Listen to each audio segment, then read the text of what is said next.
absolutely delighted to have with me here Emma Clark, the Director for Events Experts, THA. I class my freelancers as my team because us as a business doesn't exist without them.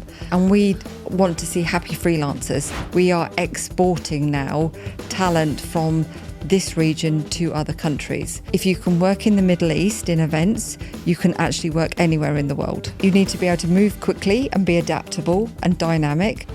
And for a freelancer, because you're an individual, you have to be able to manage your finances. If that client doesn't pay you, then there could be problems. You have to base your salary and your value on what you're worth. If you feel that you're worth 2,500, 3,000 dirhams a day, by all means charge it. But the client's expectations for that amount, it could be very different from your own. Saudi are looking for candidates that are based in Saudi. They want to grow their own talent. Mid-level people are key. A project may need one project director, but may need 10 or 15 project managers. And once you've done one job, you can then go on to the next job because you have that little bit more experience. The freelancer visa has opened up the world considerably. Having a freelancer visa and being in control of your own destiny is just what people need. If any part in the world, would you say this is the place to be? What are your expectations? Oh, this is the place to be. We are 2024 now, and I am working out how I can deliver events in 2030 and 2032. Hello there, this is Eventful Arabia and welcome to this podcast. This, of course, is the podcast that will bring you behind the scenes and keep you up to date on everything eventful that's happening in the Gulf. That's right, we're covering the events market here, the very dynamic market, just to keep you up to date with what's going on. I'm MENA trainer and I'm your host for this program. Now, I'm absolutely delighted to have with me here Emma Clark, and Emma, of course, is the Director for Events Experts, THA. Yep. Great to have you here. Thanks so much. I'm so excited about this conversation. Thanks so much for having me. It's great to be here. Now, when we look at the events industry, it would be nothing without the people. And this is where you come into this sector here. But I want you to bring me back to, I suppose, Expo 2020 and the impact that that really had on the events sector here in the region. So for the events in the region, Expo 2020 was seen as the pinnacle of the large-scale events. Expo is a worldwide phenomenon.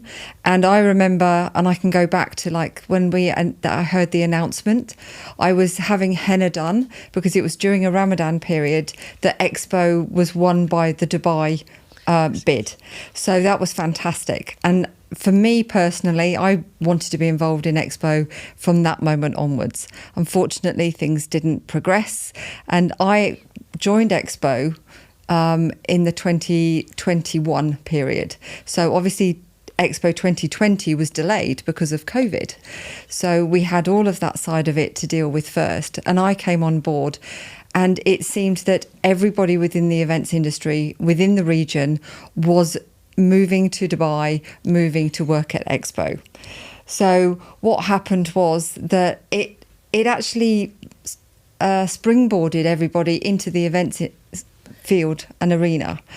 The problem that came out of Expo, and it's a problem that I've seen when I joined THA 2 years ago, was that everybody that had been involved with Expo was an event expert. I would love to say that everybody was an event expert, but then when you looked at people's CVs, they had done nothing else but Expo.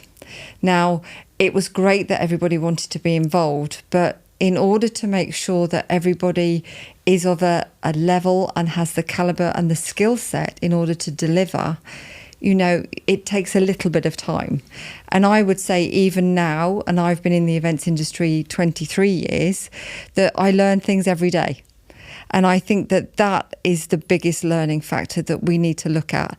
And people need to either evaluate themselves, be evaluated within the companies they work for, or for the freelancer market, it's take the initiative. If you feel that you can add some extra value and do a different course or talk to different people, or even come and talk to us at THA and say that you want a training course in show calling or show management, then that's the easiest thing that you can do. Let's talk about the real experts, because the event sort of seasonality, and in fact it almost doesn't stop here, it's almost year round, but events are happening right around the region here, and they're happening non-stop in every country. They're growing even bigger in this region than in the rest of the world, as we've also heard. But who are the real experts? I mean, do we have them here?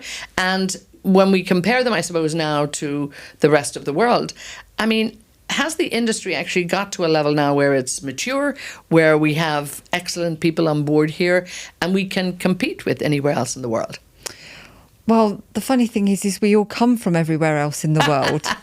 And now we're just doing the fine polishing when you get here. Exactly. I think that because obviously this is a very expat market, there are loads of people that are drawn to Dubai, but we actually have all of that talent here that is then trying to teach the UAE nationals, and more so in Saudi, because I think we need to talk about the Saudi market as well, because the Saudi market is massive in comparison to the UAE.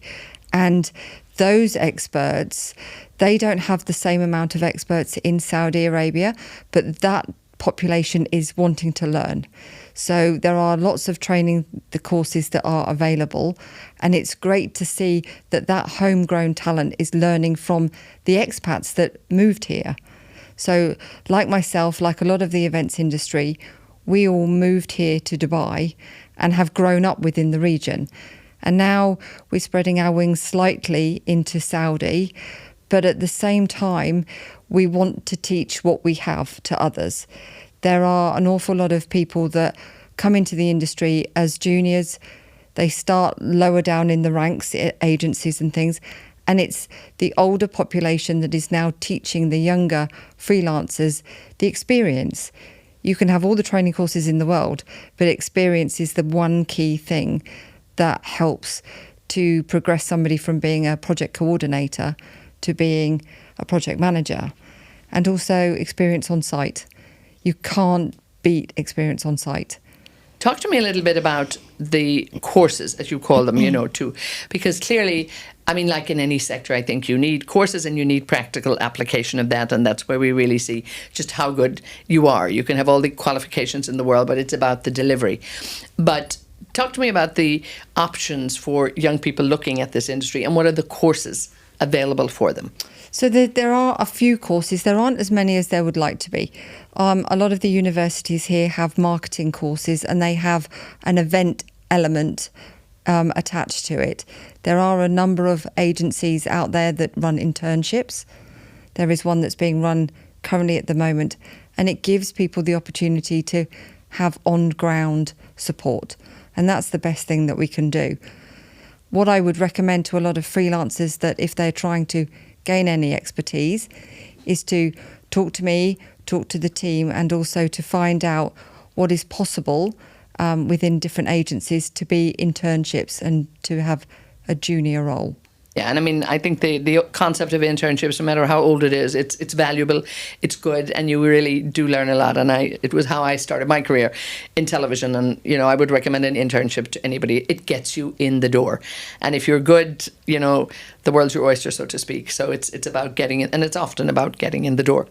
But talk to me here about the market here in Dubai and in the region. Are we at a point where I suppose we're able to, export a lot of our staff, and sadly we might be losing some to other parts of the world? So they might have come from junior positions, worked their way through Dubai, and maybe now ready to take on somewhere else. But is this almost becoming a centre of excellence where we're actually getting really good people on board? We have an awful lot of good people in the region and in the country, and it's great to see those expanding their skill sets. What we're seeing is that with the move of large-scale projects, like the Olympics, like the Commonwealth Games, Expo is another one that happens every 5 years. We are exporting now talent from this region to other countries. So we are working with Expo Osaka for 2025, and we are exporting talent from here that is supporting countries in the region, but they are all going to Japan. So we have a huge upswing in talent that is wanting to go overseas and experience different markets. And of course, you have COP29 coming up in Azerbaijan. I believe you're actually also very much a part of that in terms of staffing for that. Yes, that's right. Yeah, COP29 happens at the end of this year, and we have staff being deployed from Azerbaijan. We are working to support that, but we are using local talent there, and then we are supplementing it from the region. There is also COP16 happening at the end of the year, which is another COP, but that's in Saudi. So there is also a drive to support all of that with Saudi nationals. So it is non-stop. And I think the exciting thing too, and you can see the rationale in it, if this area has put on a successful COP, a successful Expo, then why start to reinvent the wheel somewhere else, especially if it's somewhere nearby like Azerbaijan, whereby a couple of hours you can have the talent who are used to, the same type. Well, it will be a bit different, but the same type. So that's also an advantage, isn't it? Yes, it does help. And the fact that this region is growing exponentially with the amount of projects that it's putting on and the amount that the governments are spending to bring tourists in. And with those projects and with all those tourism projects comes the need for events. So it's great to see that the event spectrum, I suppose, is growing. Everybody would have said, I don't know, what are we now? 2024, 2018, 2019 was the first time that I actually went to Saudi for the first time ever.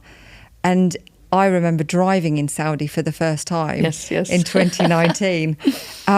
And it was like, you went to Riyadh. You didn't go anywhere else, really. You just went to Riyadh. Now we travel from Riyadh to Jeddah to ILEA. There is so many different event sites in Saudi alone, and there is so many opportunities for people to actually expand into those regions, especially if you want to grow.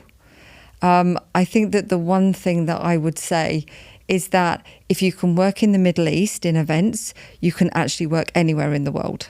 Because it is demanding here and the standards are high, and it can be maybe you need good patience and tolerance as well, perhaps. Yes, and you need to be able to function on very little sleep. It's a unusual type of environment because the clients are always right wherever they are around the world. But clients here know what they want because we live in such a service-oriented world. Standards are super high here, whereas in other countries, it's like if you send an email on a Friday afternoon, you wouldn't expect to get a response from your agency or from your event team until Monday morning. Here, if you don't respond on that Friday night, you may have lost the job by Monday morning because it's like, I am demanding of this service that I'm paying for. So it's a challenging environment, and I think it's one of the things that we need to be aware of. When we place freelancers, we do talk to agencies about the number of hours that they do, the days off they have per week, because going back in time, I would say that I worked, the days of working 106 hours in a week was the norm. However, I would never expect to put a freelancer out into an agency and say, you're going to be doing 100 hours this week. So we try and look after people. And I think that that's actually stemmed from COVID and from 2020. Yes. The whole working environment has changed. And the fact that we have to respect that people need downtime. People don't give us as much as their best when they've only had 2 hours sleep. They need to have some time off to be able to have some downtime to see their family, to see their friends, and then they will do a better job. So you'll actually get more out of somebody if they have that whole balance. So that's the other thing that we do need to consider working in this region. I remember the freelance gig myself. It's we can all look back on it, and it's good things have changed because it's very, very different. But talk to me about the events sector at the moment, because it can be quite seasonal, and it really does depend on freelancers. So how can people, I suppose, set up their expectations? And again, they're probably only as good as their last job, so they have to be prepared to maybe make money, have downtime.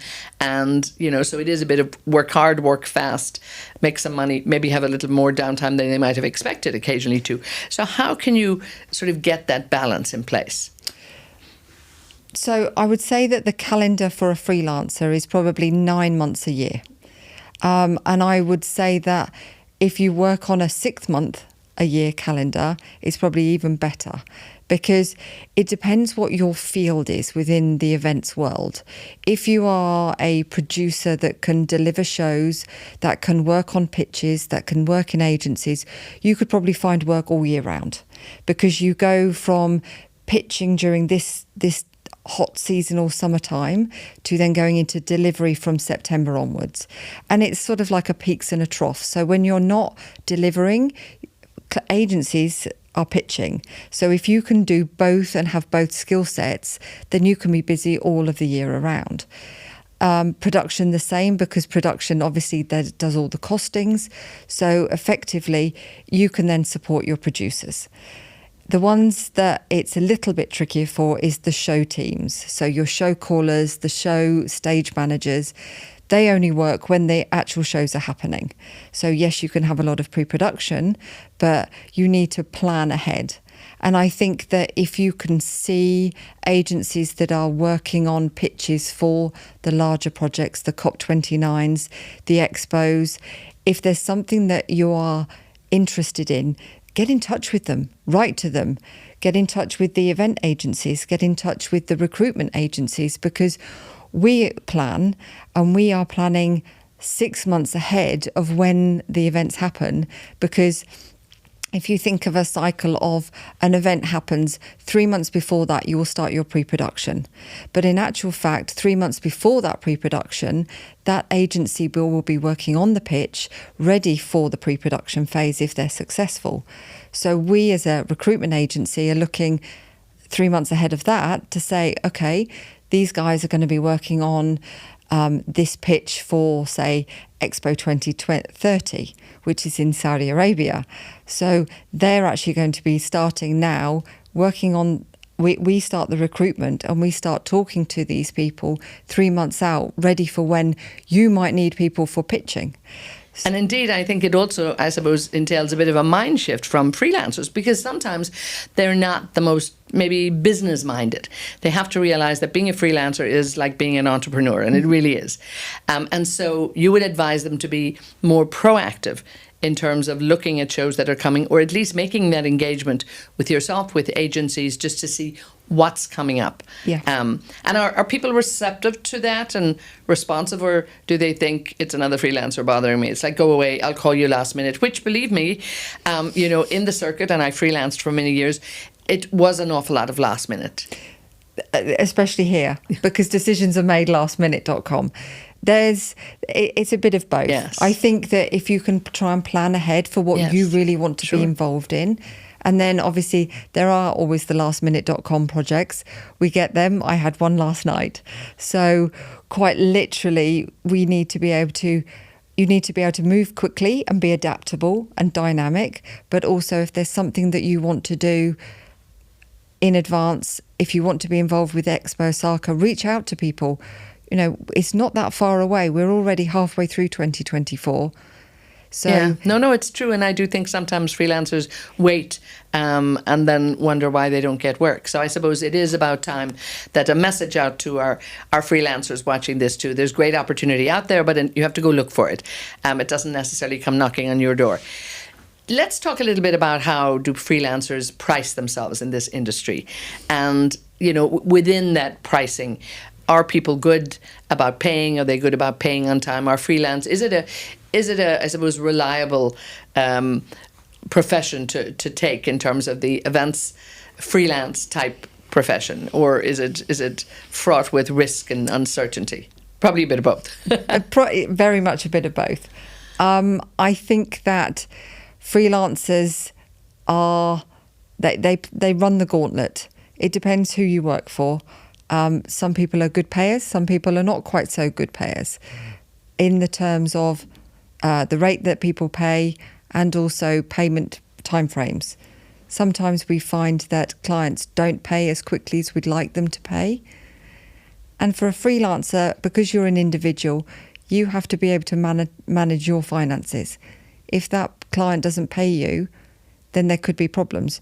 You won't be able to pay your rent, you won't be able to pay your bills. So you need to sort of like manage your finances as if this is this job is like, it's your business, absolutely. Yeah, it and is you your can't business. just like, rob Peters to pay Paul, because you're living hand to mouth. I would always try and say to people, try and have something in the bank, in that rainy day fund, just in case, just for the delays. Government clients especially, their payment terms are 60, 90 days. So you have to be prepared to accept those. A lot of agencies like ourselves, we pay regardless, the freelancers. So if you've worked for us, then we pay that month.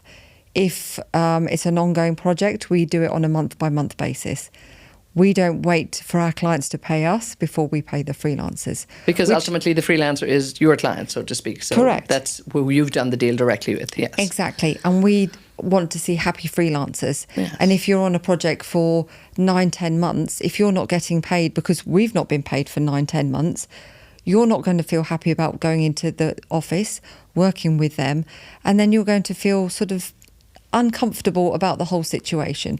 So it's like, I'm still here, I'm still working, but I'm not getting paid. Your other point about the right salary range, let's talk about, I am happy to pay freelancers for their worth. But the problem is that clients don't want to pay high rates for people that have very low skill sets. Yes. You have to base your salary and your value on what you're worth. And I think that that's the key thing, really. If you feel that you're worth 2,500-3,000 dirhams a day, by all means, charge it. That's great. And I think that that's good. But clients' expectations for that amount, it could be very different from your own. And I think that you have to be aware. And client budgets in the last few months have shrunk dramatically. So there aren't the big expat packages when you go to Saudi now. It's the same salary here as it is in Saudi Arabia, and that can cause a little bit of a challenge because, for example, Saudi are looking for candidates that are based in Saudi. They want to grow their own talent. So even though they are willing to pay for those expertise and the skill set to come in, they're not prepared to pay massive expat salaries anymore. There's only a couple of agencies globally that will pay those sorts of packages, and everybody is now back on an even keel. The Expos of the world, the COPs of the world, they do drive prices up and they drive demand up. And it's sort of like they become a little bit of a challenge afterwards because everybody wants the COP salary and everybody wants an Expo salary. But I would say that if you market yourself at an average rate, you will probably end up getting more work because people are willing to pay that average price. If you have last minute requests, then of course you can up your rate slightly and especially during the busy season. But maybe look at doing yourself a rate card so that during the low season you're at one rate and a high season you're at a slightly different rate, or pitch and production. And that's fair enough. It's demand and supply, and it's what everybody else does. So correct. Yeah. Exactly. And clients are happy during the high season to pay a little bit more because they know people are in demand. And if they have specific freelancers that they want, they will pay those prices. Talk to us a little bit about the expertise that the event sector needs. Many people know, other people perhaps don't know. I mean, what do they depend on? You can't have a full-time staff of everybody just waiting to fill jobs. So you actually, and you must have a big black book or the big black file now, or whatever color it is. But talk to us a little bit about, what do you need? What's the sort of the range of type of job that the event industry needs? I have a database, so I'm a bit more modern these days in a little black book. So it's a big black computer really these days. Yeah. But I look for good people. It doesn't really matter what level you are, but I look for good people with exceptional talent that want to deliver great work. So that's the biggest thing. You need to show on your CV the enthusiasm and the type of work and the breadth of work that you've done. Because although clients may ask for a conference producer, they will turn around and say, well, I want a conference producer that has a music background, or that they have a drama background, or they have live festival work. So there is a crossover between a lot of clients that actually want a lot more from their freelancers, from a lot more from their staff, regardless. Once a freelancer is placed in an agency and with a client, you are part of their team, and they will look after you, and you will be part of that team as a freelancer. But in order to get in the door, you have to have the skill sets, and that's the priority, really. Some of the skills that we lack in the region, or it's not so common as a freelancer, and I'm going to say this is very broad, is designers. 2D, 3D, CAD, visualizers, all of those skill sets are in huge demand, and they're in demand from agencies, from government sectors, and we don't have a huge amount. If you can do design work, then, please get in touch with me at THA. I'm desperate for you. I also want mid-level people. Mid-level people are key, because you can have the project directors and you can have the top guys, but you only have one of those on a project. A project may need one project director, but may need 10 or 15 project managers. Good mid-range people that have 5 to 8 years experience are key. And if you've worked here, if you've worked in the region, if you've worked overseas, all of that helps. And that's the sort of people that now we are at a level where we need to have. And that's good to hear that there's a strong market for freelancers within the sector. And when you look at various countries in the region, not everybody has what Dubai introduced as the freelance visa. And up until a few years ago, we didn't even have that. Mm-hmm. So there must be a new pool of people who've come to the region who are willing to be here on that freelance consultant type basis. And they're happy enough. They've, either worked somewhere else and they're running this as a business perhaps. But has that new freelance visa in the UAE, has that actually helped build a core for the region? Yes, definitely. Definitely. The freelance visa means that people are legally here. They are able to work legally. You can work everywhere. There are a number of different freelancer visas. If anybody needs any information, I have that as well, because we provide it to all of our freelancers. You have to be registered with us, and then you have to have your own visa. You have to be aware of the pitfalls of some of the freelancer visas that are on offer, that they are not LLC, so they're not mainland visas. And some clients may need you to go to locations where you need police clearance letters, you need your NCMA clearance, all sorts of things. So you just have to watch the type of visa that you have. But we try and invest in our team, so that, and I class my freelancers as my team, because us as a business doesn't exist without them. I can sell THA to every client under the sun, but I need a product, and my product is the freelancers that we have.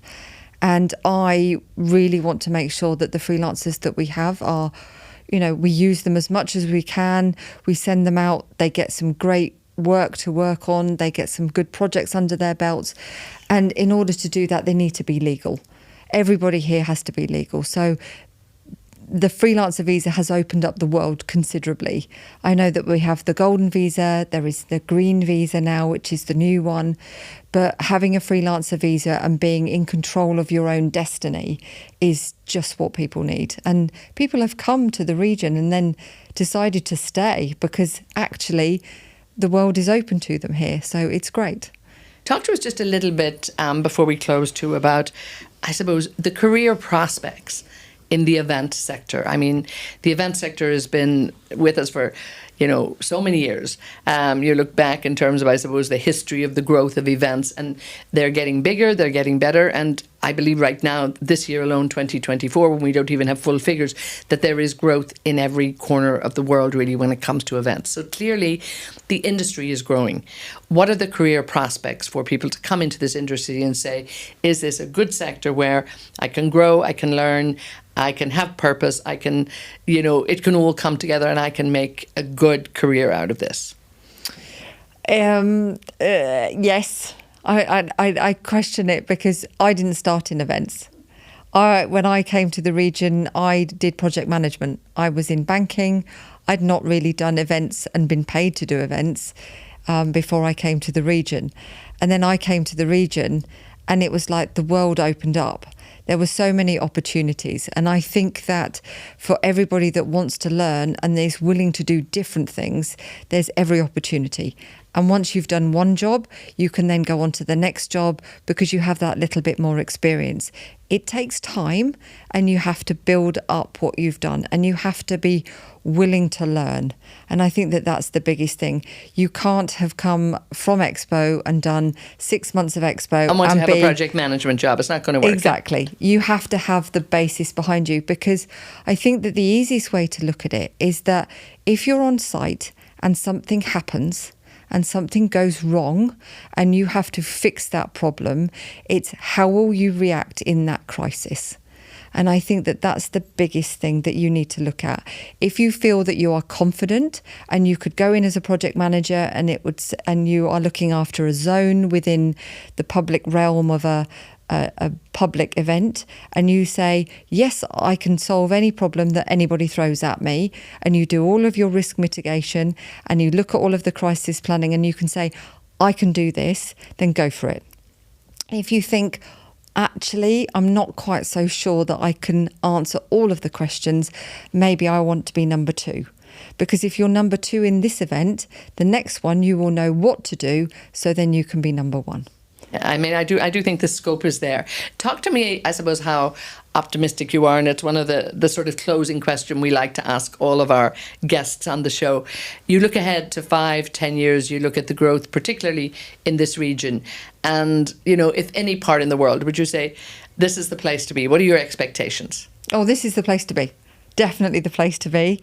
We are 2024 now. I am looking and I am working out budgets, and I am working out how I can deliver events in 2030 and 2032. We have so many good projects coming up. We have Expo 2030. We have the FIFA in 2032. I plan to sort of, like, 2032 is probably my cutoff. For me, I would like to retire at that point, but there is so much between now and then. It's like the calendars are full. We have Formula One circuits in, 3-4 countries in the region.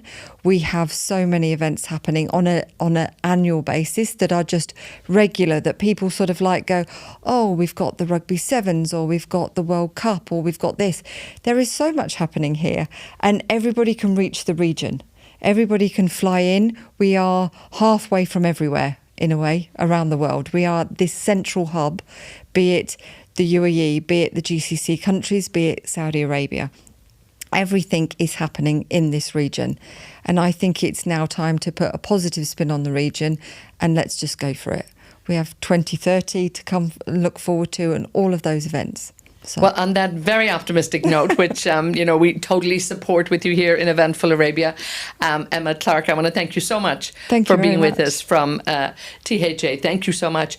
And for all of our audience, particularly all of the people who work in this industry, I think you've given them some great tips, some great guidance, and particularly for our freelancers who will hopefully grow great careers in this industry. Once again, thank you so much. Thank you very much for having me. And thanks to you, our dear listeners and viewers. This has been Eventful Arabia. We will continue to cover all of the events around the region here and bring you news behind the scenes and up to date. I'm Ethna Trainer. Thank you.